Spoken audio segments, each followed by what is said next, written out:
Sumainyo ang Panginoon. At sumaiyo rin. Ang mabuting balita ng Panginoon ayon kay San Mateo. Papuri sa iyo, Panginoon. Noong panahong iyon, nang makita ni Jesus ang makapal na tao sa kanyang paligid, iniutos niya sa mga kasama na maghandang tumawid sa ibayo.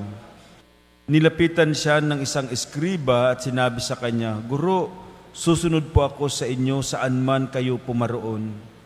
Sumagot si Jesus, "May mga lungga ang mga asong gubat at may mga pugad ang mga ibon, ngunit ang anak ng tao ay wala man lamang matulugan o mapagpahingahan." Isa naman sa mga alagad ang nagsabi sa kanya, "Panginoon, maaari po bang umuwi muna ako upang ipalibing ang aking ama?"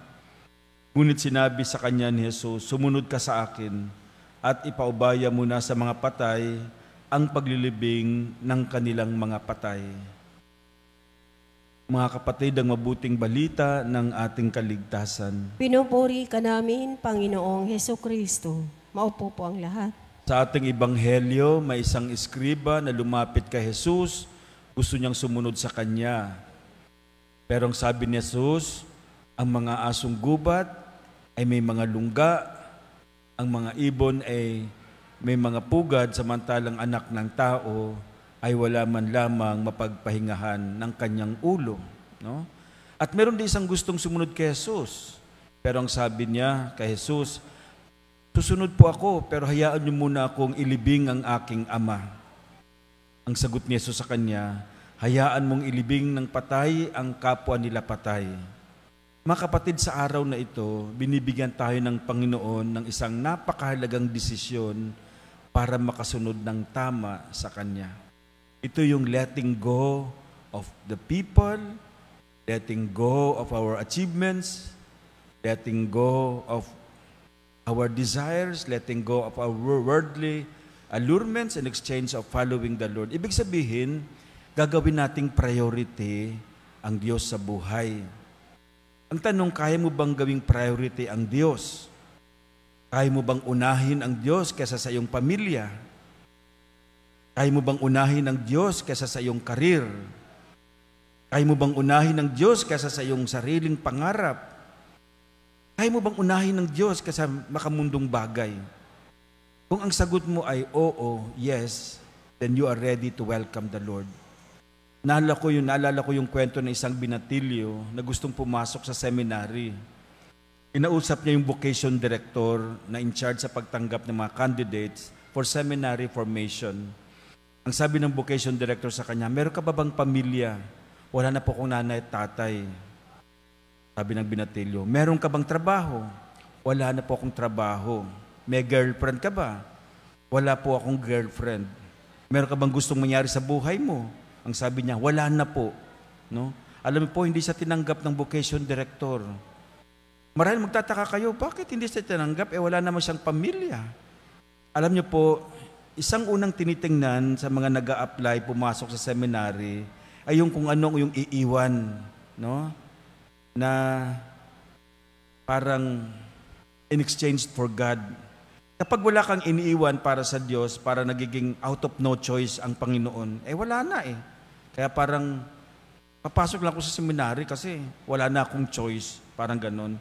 Sana kapag susunod tayo sa ating Panginoon, hindi dahil wala tayong choice, but because Jesus is our only choice in life. Ito hindi lang pagpapari, hindi lang para sa aming mga pari. Lahat po tayong naglilingkod sa Diyos ay hinahamon ng Panginoon. Can you let go of some of your important things for the sake of me? Parang sinasabi ng Panginoon. Ano ba ang iniwan mo para sa Kanya? Ano ba ang tinalikuran mo dahil gusto mong maglingkod sa Kanya? Ano bang ginawa mong mahalaga para sa Kanya?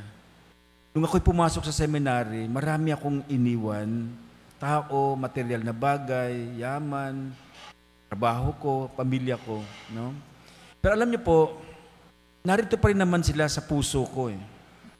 Hindi ko naman talaga iniwan ng lubusan ang mahalagang tao at bagay dahil pinahalagahan ko rin naman sila. Pero inuna ko lang ang Diyos. Lagi kong sinasa puso at iniisip na hindi ko naman talaga tinalikuran ng lubusan ang aking pamilya. Sa totoo lang po, sa araw-araw na nasa seminary ako, kapag kami nagdarasal, pinapanalangin ko rin ang aking nanay, lalo't ang aking nanay, kasi iniwan ko siya lang isa. Lahat sila may asawa ng mga kapatid ko. Ako yung bunso. Sabi ko sa nanay ko, Nay, papasok na akong seminary.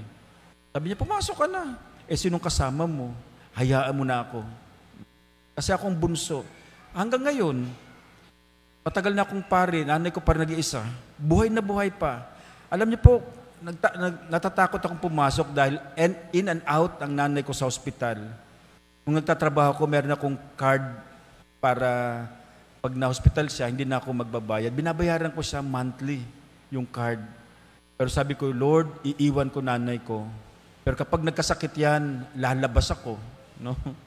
Sabi ko kay Lord, pero mula nung pumasok ako, ni minsan hindi siya na-hospital. Tingnan mo nga, at hanggang ngayon, 90 na. Siya lang isa sa bahay. Walang iniinom, walang maintenance, malakas. Sabi ko, Nay, okay ka pa ba? Okay ako. Naglalaba pa nga eh. Nagbakasyon ako nung May. Sabi ko, hindi ka ba natatakot sa itong malaking bahay? Kasi pinagawaan siya ng bahay ng pamangkin kong sa Canada.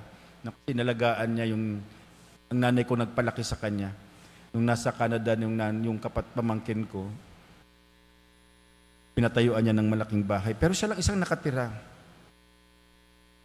Binigyan kong priority ang Panginoon at ang kanyang kaharian.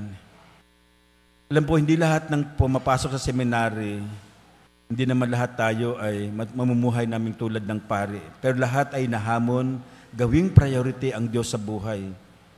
Dahil He will take care of everything naman kapag pumasok ka, kapag sumunod ka sa Kanya. Aayusin din naman niya ang buhay natin.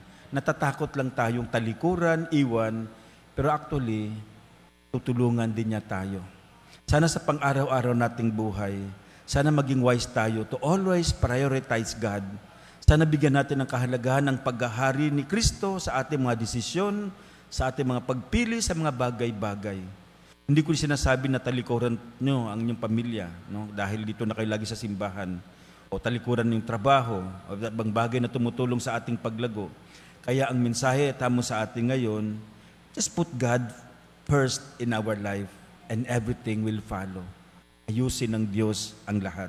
Kapag inuna natin siya, maraming biyaya at pagpapala ang kanyang ipagkakaloob sa atin.